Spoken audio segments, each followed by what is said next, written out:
Boa noite, gente. A graça e a paz do Senhor.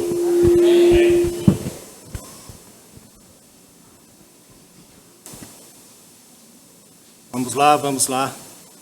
Vou pedir para você abrir aí ou ligar a sua Bíblia em Hebreus. Quando nós lemos a palavra, se você olhar o capítulo 11 de Hebreus, fala a respeito dos heróis da fé. Homens, segundo a palavra, dos quais esse mundo não era digno desses homens. E nós vemos ali vários exemplos de homens que foram homens que perseveraram nessa terra, que lutaram nesta terra pela sua fé. Lá em Hebreus 11 fala a respeito de Abel, de Enoque, fala de Abraão e Sara, Isaac, Jacó, José, fala sobre os pais de Moisés, fala sobre Moisés, fala sobre Josué e Raabe, e fala sobre muitos outros homens e mulheres de fé. Que, na verdade, este mundo não era digno dessas pessoas. E no capítulo 12, no versículo 1, como o pastor Júnior costuma dizer, há uma quebra de capítulo, mas o texto ele é uniforme. Eu vou ler o capítulo 12, no versículo 1, vou pedir para você acompanhar aí, eu vou ler na versão a Bíblia Viva. Hebreus 12, 1. Visto que temos uma multidão tão grande de homens de fé. Quem são esses homens de fé? Os homens de Hebreus 11. Visto que temos uma multidão tão grande de homens de fé, observando-nos da tribuna principal, afastemos de nós qualquer coisa que nos torne vagarosos ou nos atrase, especialmente aqueles pecados que se enroscam tão fortemente em nossos pés e nos derrubam, e corramos com perseverança a carreira especial que Deus pôs diante de nós. É como se o texto em Hebreus 11 viesse descorrendo e chegasse em Hebreus 12, 1, ele desse uma pausa e ele apresentasse ali os homens que foram exemplos de fé, homens que perseveraram, homens que lutaram pela sua fé, homens que creram naquilo que Deus havia dito a eles, e a palavra diz que mesmo eles não chegando a ver as promessas de Deus, por algo superior, que seria o quê? A minha vida, a sua vida aqui hoje. Mais de 2000 anos passados. E nós estamos aqui, vivendo as promessas daqueles que lá atrás, há 4000 anos antes de Cristo, viveram e creram naquilo que Deus tinha falado.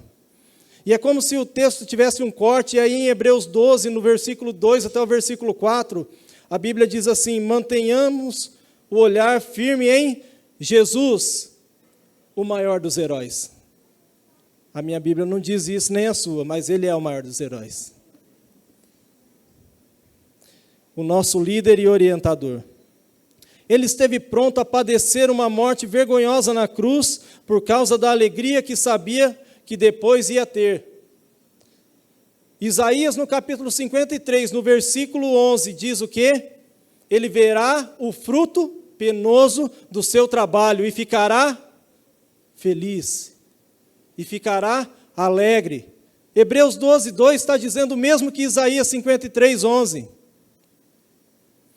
Ele esteve pronto a padecer uma morte vergonhosa na cruz por causa da alegria que sabia que depois ia ter, e agora está sentado num lugar de honra, ao lado do trono de Deus. Se vocês querem evitar de se sentirem desfalecidos e cansados, pensem na resignação dele enquanto homens pecadores faziam essas coisas tão terríveis com ele.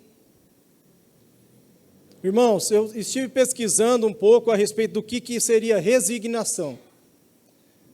E o que eu encontrei que me chamou mais atenção foi a resignação é o mesmo que a aceitação. É uma condição de estar submisso ao desejo e vontade de outra pessoa ou ação do destino. O estado de resignação é compreendido como a ação de aceitar voluntariamente e pacificamente uma condição imposta por parte de alguém ou algo, mesmo que o indivíduo resignado não concorde com esta. Resignação é você saber que vai acontecer algo com você. E você, mesmo que não quisesse que isso acontecesse, mas você estivesse pronto para cumprir com esse propósito. Eu peço para você abrir rapidinho sua Bíblia, mas não tire aí de Hebreus 12, tá? Eu vou pedir para você voltar aí. Mas vai rapidinho lá para Lucas 22. Evangelho de Lucas, capítulo 22. O versículo 42, quando Jesus está no Getsêmani, diz assim: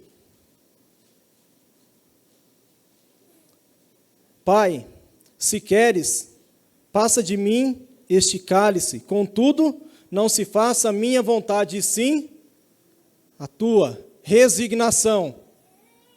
Pai, se possível, não deixe que isso aconteça. Se possível, passa de mim essa situação.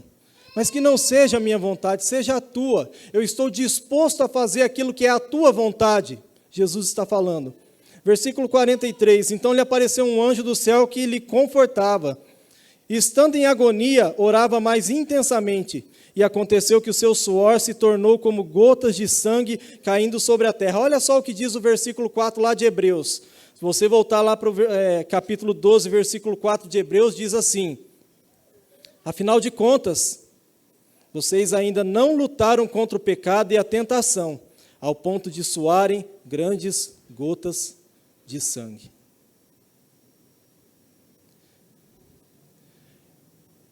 Então nós saímos dessa condição de olhar para homens que foram heróis da fé, homens que venceram batalhas, homens que pelo seu testemunho alcançaram.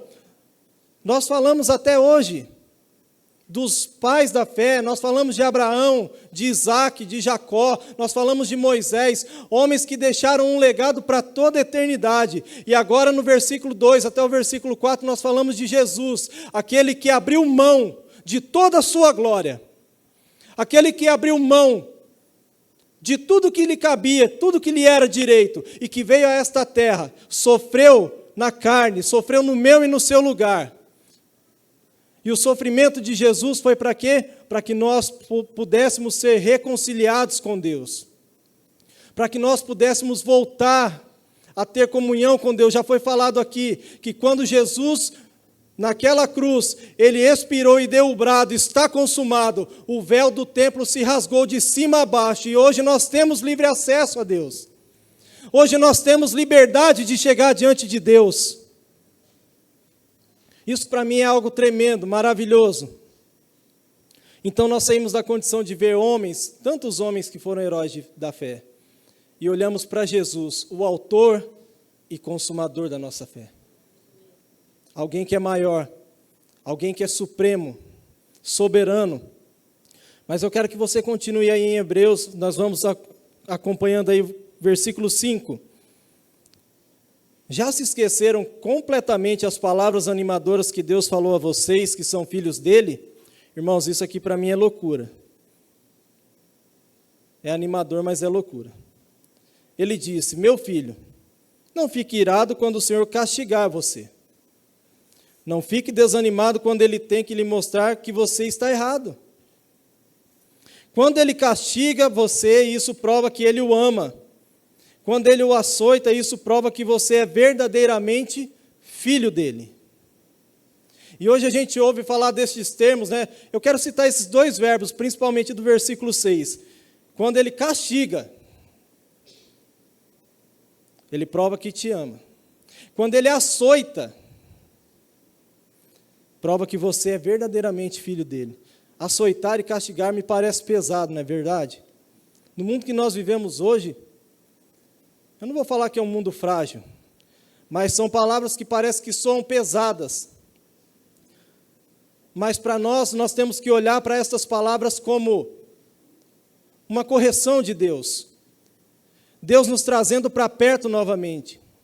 Deus provando para nós o seu amor, e quando Ele prova que nos ama, Ele só não prova que nos ama nos dando coisas. Ele prova que nos ama nos corrigindo quando estamos errados. Nós vamos continuar lendo o texto, versículo 7. Permitam que Deus eduque vocês, pois Ele está fazendo o que qualquer pai amoroso faz com seus filhos.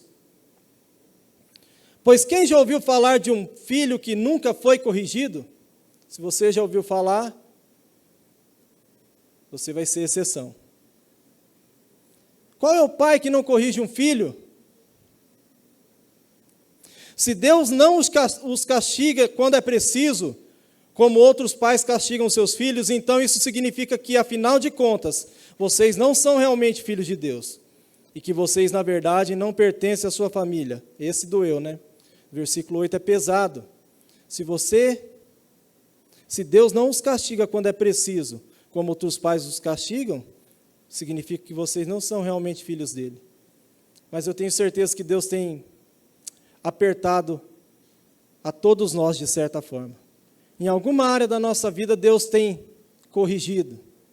Alguma área da nossa vida onde talvez alguns ajustes precisam ser feitos, o Espírito Santo está sempre nos lembrando, o Espírito Santo está sempre falando conosco. E Ele faz isso porque Ele nos ama. Eu não sei o que Deus vai fazer aqui nessa noite, mas eu quero que você não saia daqui desanimado. Porque quando Deus corrige é porque Ele ama. Às vezes nós passamos por situações que nós não entendemos. Às vezes nós travamos lutas, seja no físico, no emocional, no espiritual, que nós não entendemos. Mas Deus está trabalhando no nosso ser. Deus está trabalhando no nosso caráter. O texto vai continuar e vai dizer isso, quer ver? Visto que nós respeitamos os nossos pais aqui na terra, embora eles nos castigassem, não devemos com muito maior satisfação nos submeter à educação de Deus, a fim de que possamos realmente começar a viver? Se quando os nossos pais nos corrigiam, isso fazia bem para nós, não é verdade? Hoje tem muita gente aqui que o pai já não precisa mais corrigir, né? Não precisa mais pegar a vara. Mas quando os pais corrigiam, na hora doía.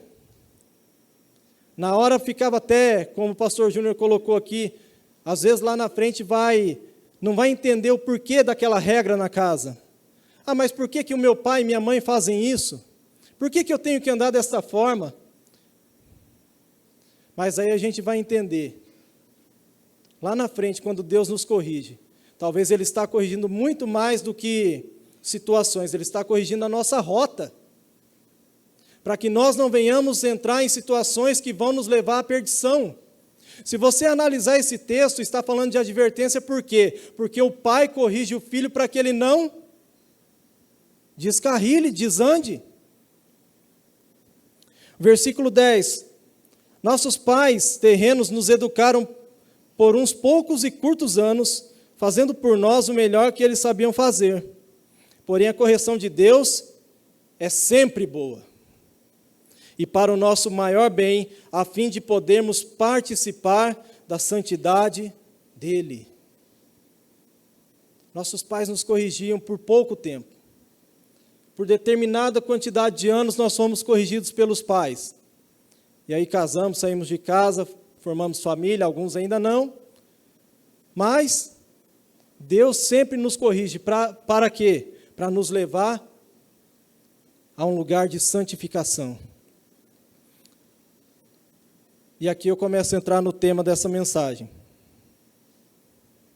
O tema dessa mensagem é raízes de amargura.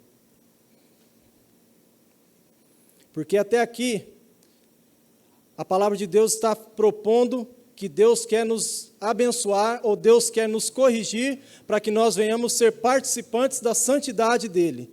Ser participantes daquilo que Ele tem preparado para nós. Eu quero que você pule um pouquinho e vai lá para o versículo 14. Procurem afastar-se de toda discórdia e busquem levar uma vida pura e santa, porque aquele que não é santo não verá o Senhor. a tradução mais conhecida, que é a Almeida, diz: seguir a paz com todos e a santificação, sem a qual ninguém verá o Senhor. Então são duas coisas distintas. Seguir a paz com todos e a santificação. E quando eu estava pensando nesse texto, eu pensei: Deus, parece que tem pessoas que têm facilidade de seguir a paz com os outros, ou com todos. Tem pessoas que são amigos de todos. Eu até fiquei pensando, esses dias eu estava conversando com o irmão e eu falei: rapaz, eu acho que se tem alguma coisa que eu pareço um pouco com Jesus, é que eu sou amigo de todo mundo. Eu faço amizade fácil, eu tenho essa cara amarrada, mas eu faço amizade fácil. Se tem alguma coisa que talvez eu pareça com Jesus, eu sou amigo das pessoas. Eu tenho prazer de servir as pessoas. Eu me sinto bem assim. Mas tem pessoas que elas conseguem ser melhores na santificação, na busca por santificação, mas não são tão boas em ser amigos de todos. Tem pessoas que elas são como aquele jovem rico, que chega no Senhor e fala: Senhor, o que eu preciso fazer para entrar no teu reino? Olha, você tem que dizimar, você tem que orar, você tem que fazer isso, você tem que fazer aquilo. Ah, eu faço tudo isso. Jesus fez uma prova com aquele jovem. Na verdade, eu penso que Jesus não queria que aquele jovem desse tudo realmente, tudo que ele tinha de bens. Mas Jesus propôs algo para ele. Então faz o seguinte: pega tudo que você tem, vende, dá aos pobres e me siga. Na verdade, Jesus estava advertindo ele e estava trazendo para ele uma memória de que você é um cara bom, mas tem alguma coisa que precisa ser ajustada.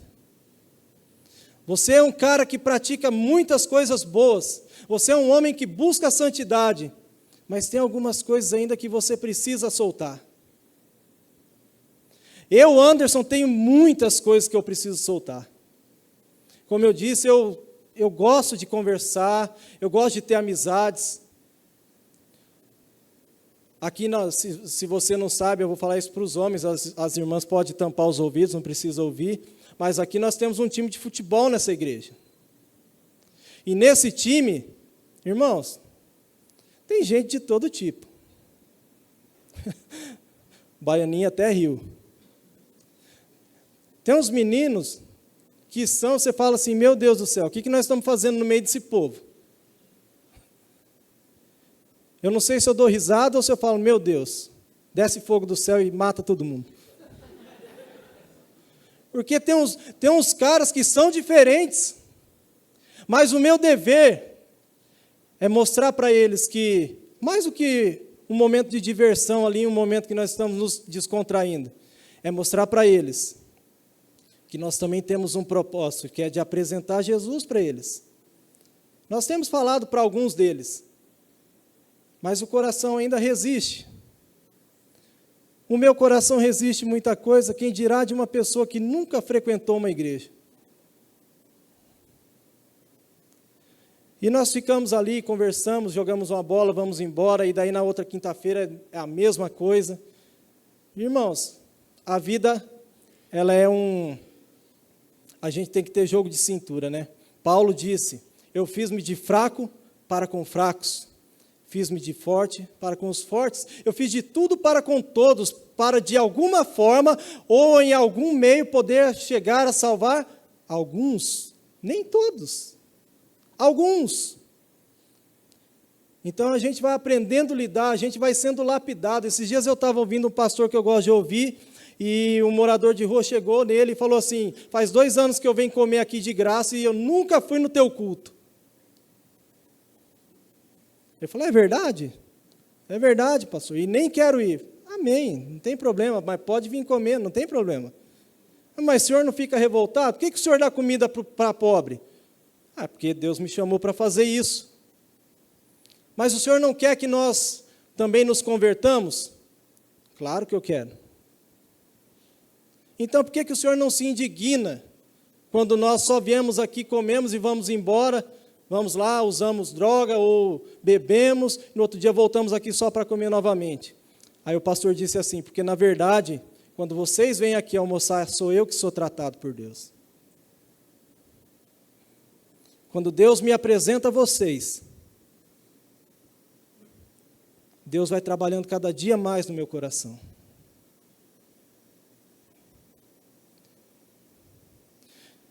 É preciso ser santo para ver o Senhor. É preciso viver em comunhão uns com os outros para que todos experimentem a graça de Deus. Porém, quem se afasta do caminho da santificação corre um sério risco de ser contaminado pela raiz de amargura. O versículo 15 diz isso. Vai lá para Hebreus 12, 15. Cuidem uns dos outros para que nenhum de vocês deixe de alcançar as melhores bênçãos de Deus. Vigiem para que nenhuma amargura crie raiz em você, pois quando ela brota, causa profunda perturbação, prejudicando muitos na sua vida espiritual.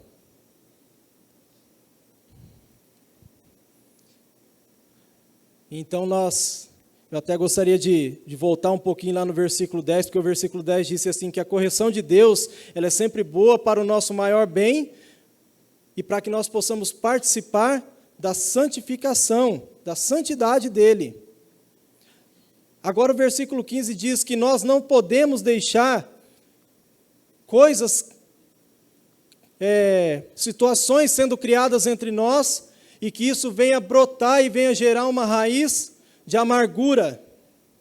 E essa raiz de amargura vai causar o quê? Perturbação. Você já viu uma pessoa amargurada? Nada está bom. Uma pessoa amargurada, além de nada estar bom, infelizmente ela tem o poder. Eu vou dizer poder aqui, talvez não sei se é essa a palavra, mas ela tem esse poder de contaminar outras pessoas. De fazer com que outras pessoas, ao invés de ajudá-la a sair dessa situação, ficar lambendo as mesmas feridas.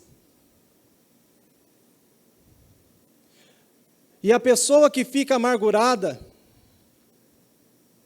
parece que ela se acostuma, ela domesticou aquela situação e ela não quer mais sair daquilo ali. É por isso que a palavra de Deus veio dizendo durante todo o capítulo 12, que Deus está fazendo o quê? Está nos advertindo, Deus está nos corrigindo. Para quê? Para que nós não venhamos a cair numa situação em que brote em nós raízes de amargura e nós venhamos a achar que tudo está errado. Tudo que é feito está errado. E isso não acontece só em igreja, tá? Isso acontece, quem é patrão aqui sabe disso. Funcionário, no primeiro dia de trabalho, ele fala assim, eu vou vestir a camisa. Eu vou arrebentar, onde você me colocar, eu limpo tudo, eu faço tudo. No primeiro mês, quando cai o pagamento, o cara desanima. Já não é mais aquilo. Raízes de amargura. E daí essa pessoa que está desanimada, ele faz, sabe o quê? Você vai começar aqui hoje? Entra um funcionário no primeiro dia. Você vai começar aqui hoje? Rapaz, essa empresa não é boa não. Ué.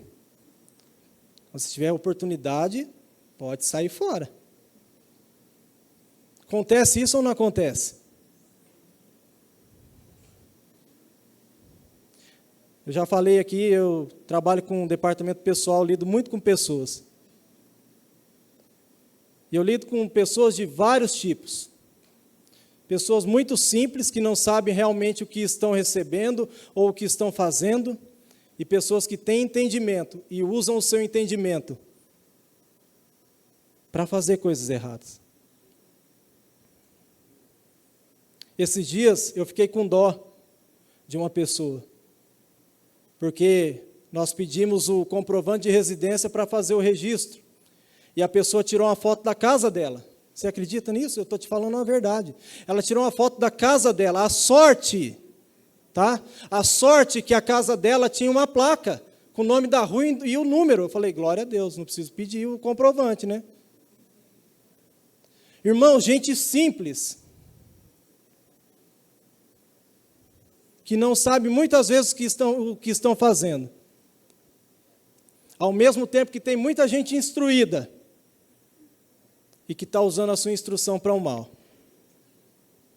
Em outras palavras, a pessoa que se deixou contaminar pela amargura é alguém que se privou de viver na graça de Deus. Ela pode ter sido ofendida por alguém, um irmão, um companheiro de trabalho, mas a atitude dela, sabe qual foi? Rebelião. Eu vou falar algo aqui, eu não pedi permissão para os irmãos, não vou citar quem, não vou citar nomes, aliás, mas durante um tempo, nós tivemos um grupo que nós nos reuníamos.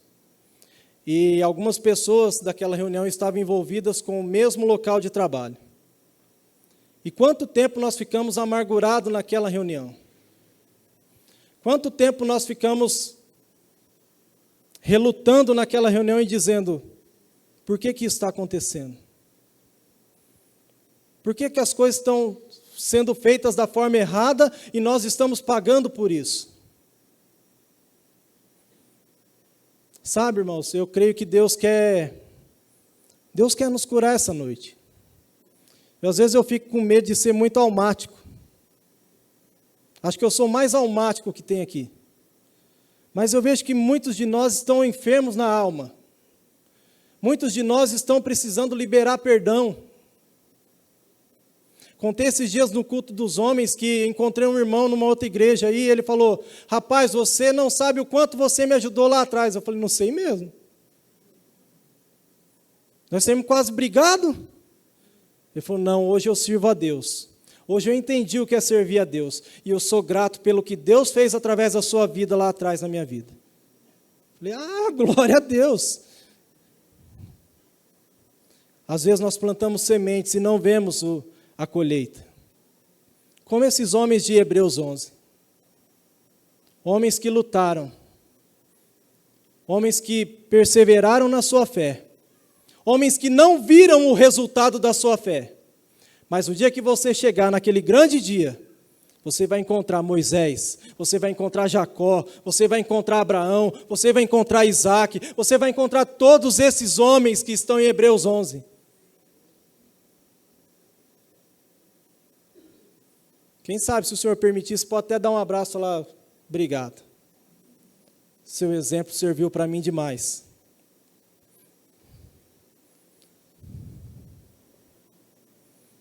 A raiz de amargura é como a erva daninha. Uma vez que brotou, ela alastra e causa destruição, principalmente na igreja. Por isso que o escritor de Hebreus aconselhou lá no versículo 15, que nós já lemos, cuidem uns dos outros, tá?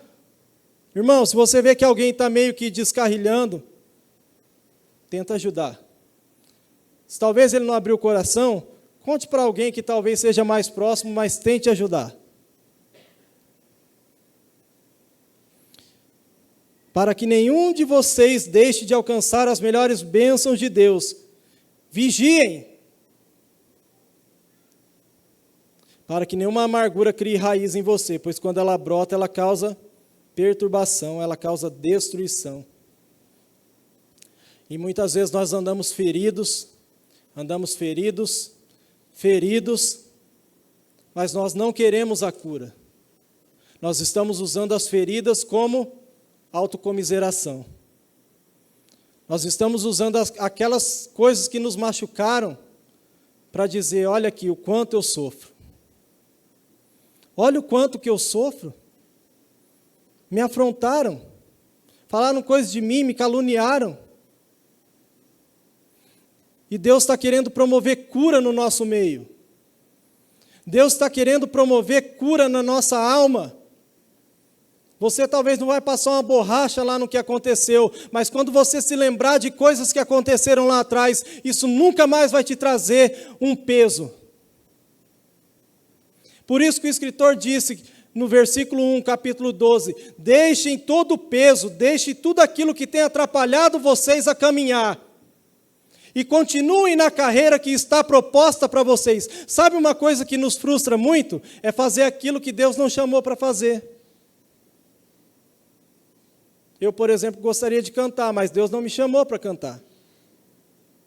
Então, o que eu faço? Não canto. Fácil. Eu canto no banco, né? Gente, eu sou desafinado, misericórdia. Ainda bem que... Mas uma das coisas que frustra a caminhada do cristão é o quê? Eu gostaria de fazer isso, mas é isso que Deus te chamou para fazer? Existe uma frase que diz assim, sabe qual é a diferença da eficiência e da eficácia? O eficiente, ele faz tudo bem feito. O eficaz faz aquilo que precisa ser feito. Tem uma diferença, né? A pessoa que é eficaz, ele vai pegar aquilo que ele tem que fazer, e ele vai fazer muito bem feito. Mas o eficiente faz tudo bem feito. Faz tudo bem feito, mas às vezes não fez o que precisava ser feito.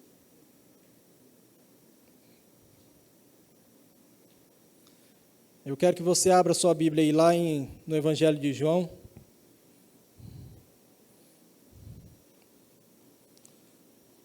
Jesus falou algumas coisas que ele poderia não ter falado, né? Meu Deus. João 12.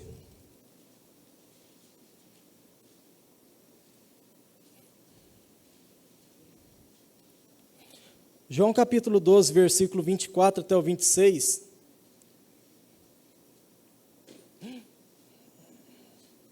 Alguém para aquele relógio lá, faz favor. Em verdade vos digo, se o grão de trigo caindo na terra não morrer, fica ele só, mas se morrer, produz muito fruto. Quem ama a sua vida, vai perdê-la, mas aquele que odeia a sua vida neste mundo, preservá-la-á para a vida eterna. Se alguém me serve, siga-me, e onde estou, ali estará também o meu servo. E se alguém me servir, o Pai o honrará. Quer ser abençoado?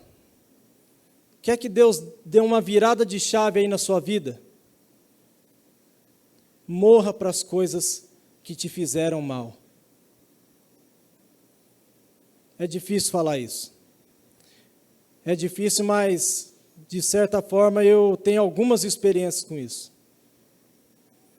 Morra para aquilo que te fez mal. Perdoe aquilo que te fez mal. Se o grão de trigo cair na terra e não morrer, ele não vai produzir fruto.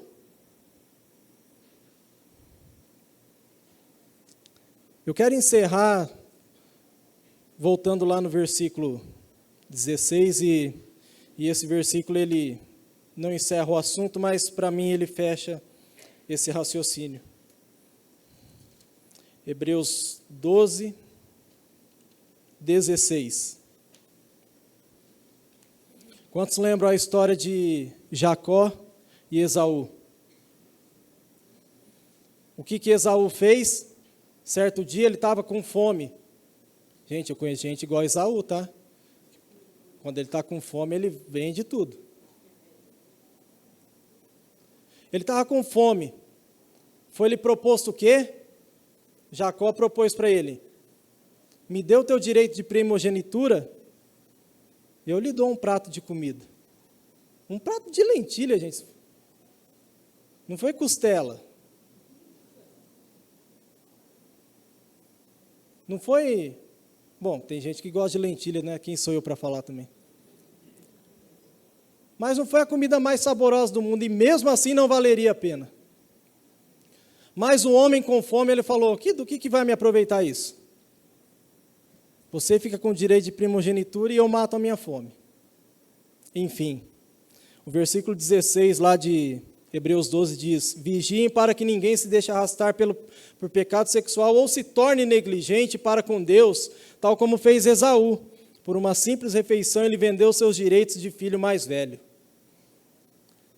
A Bíblia diz lá em Gênesis capítulo 27, no versículo 34, que quando Esaú chegou diante do pai para pedir a sua bênção, o pai falou: mas eu acabei de abençoar alguém. Quem foi?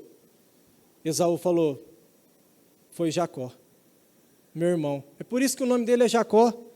Ele é usurpador, ele é ladrão. Ele agiu pelas costas. E o pai falou assim: agora eu não posso fazer nada, eu já abençoei ele. E a Bíblia diz que Esaú chorou amargamente. Raízes de amargura. No versículo 41, quando o pai dá uma bênção ali, mas diz, você vai servir o seu irmão por toda a vida. A Bíblia diz que Esaú, a partir daquele momento, passou a odiar Jacó. É isso que a amargura provoca em nós.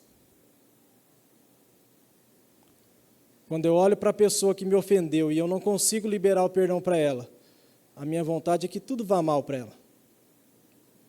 Eu não quero mais ver ela nem pintada de ouro, como a gente diz.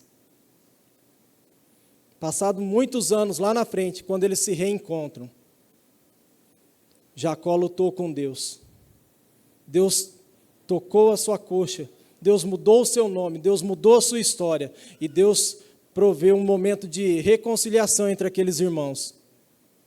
E a história deles voltou para onde tinha que estar, mesmo que Esaú estivesse sem ser o primogênito. Mas eu creio que Deus tem pessoas que precisam liberar perdão. Tem pessoas que estão magoadas no seu íntimo e que precisam chegar diante de Deus e falar, Deus, eu quero perdoar essa pessoa. Se ela está perto, se ela mora aqui, se você tem contato com ela, você vai ter essa oportunidade.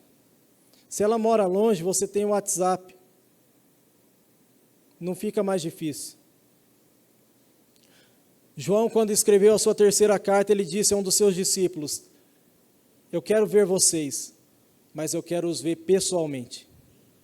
Eu quero ter contato com vocês, porque tem coisas que a gente precisa acertar, e tem pessoas que a gente precisa acertar, e tem que ser face a face. Tem que ser no contato pessoal. Eu quero te pedir para se colocar de pé.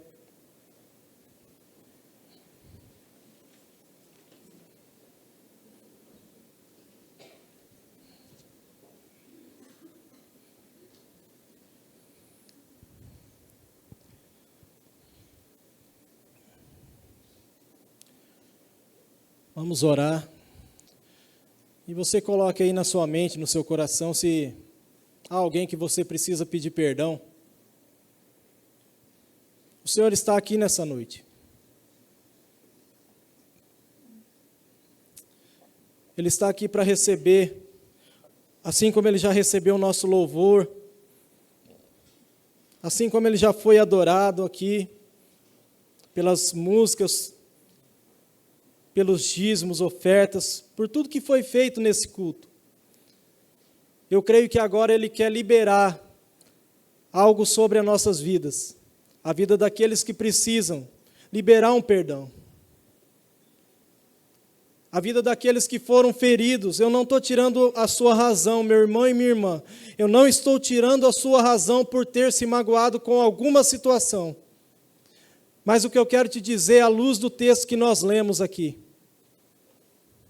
é que Deus está trabalhando em nós para que nós venhamos ser aperfeiçoados, para que nós venhamos participar da santidade dEle, seguir a paz com todos e a santificação, sem a qual ninguém verá a Deus. Oh Espírito Santo, eu coloco a vida dos meus irmãos diante de Ti nesta noite, Senhor.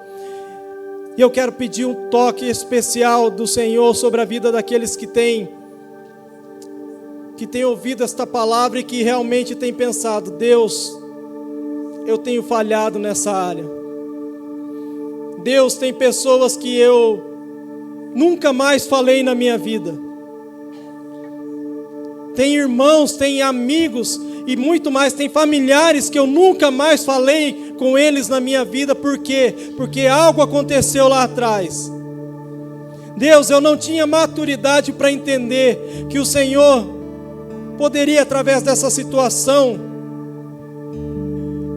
me trazer um novo entendimento, mas à luz da Tua palavra, eu quero, Deus, nesta noite pedir perdão para essa pessoa que eu estou com um relacionamento quebrado, Deus.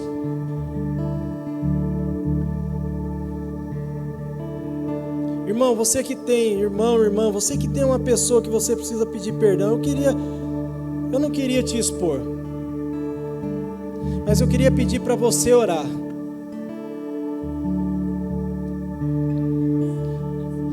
Uma oração que vem lá do fundo, do íntimo do seu coração.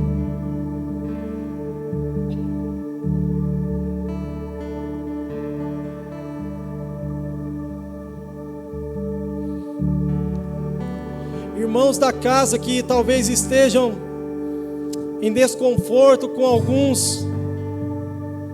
Meu Deus, como o pastor Júnior já falou aqui nesta noite, este aqui é o corpo de Jesus Cristo. O corpo precisa de todas as partes funcionando, para que nenhuma delas venha se sobrecarregar e sofrer. Pessoas que talvez estejam, Deus, com seus relacionamentos conturbados, talvez com seus relacionamentos quebrados, ou até mesmo, Deus, com situações que precisam chegar e falar: eu não gostei disso, mas eu quero reatar a nossa amizade, eu quero reatar a nossa comunhão com Deus. Senhor, provê nesta noite o milagre do perdão e da reconciliação aqui.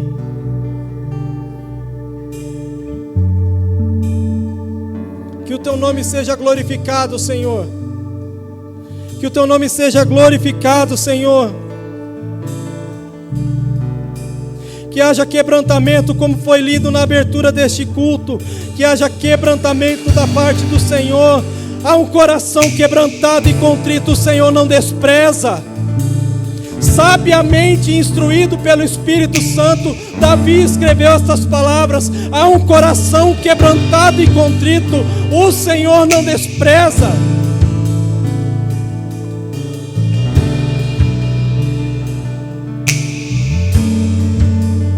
Não fique domesticando, meu irmão, minha irmã, não fique domesticando esta dor, não fique domesticando esta raiz, porque se ela brotar, ela vai causar perturbação e vai te trazer problemas. Liberte-se hoje.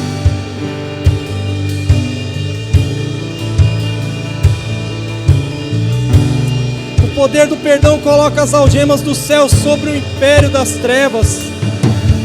Eu vou ler de novo para você. O poder do perdão coloca as algemas dos céus sobre o império das trevas.